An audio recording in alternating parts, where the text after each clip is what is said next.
স্বামীর সাথে আমি কথা বলতেছি, আমি তোর সাথে বলতেছি না। চল। বসেন বসেন। স্যারে কি বলছে শুনেন না? স্যার কি বলছে? স্যার তোর বিয়ে করছে?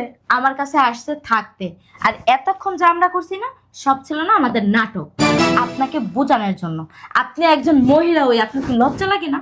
হ্যাঁ, আপনি কি করেন না না করেন এটা এখন তো আপনার ব্যক্তিগত ব্যাপার। আপনার সংসারের কাছে তো আপনি কিছু করেন না, করেন? আপনি যদি করতেন তাহলে তো আর আমারে রাখতেন না। কি জ্ঞান দিতেছস? আমি আপনাকে জ্ঞান দিতেছি না ম্যাডাম, আপনাকে আমি অনুরোধ করতেছি যে ঘরের বেড়াগু যদি ঠিক রাখতে হয় তাহলে নিজের ঠিকঠাক থাকতে হয়। আপনি তো ঠিক নেই, তাহলে স্যারকে কিভাবে ঠিক রাখবেন?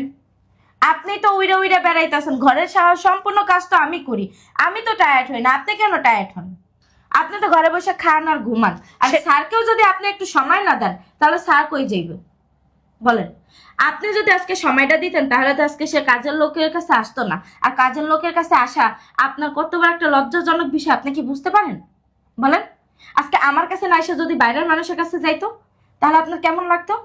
আপনাকে মানুষে কি বলতো?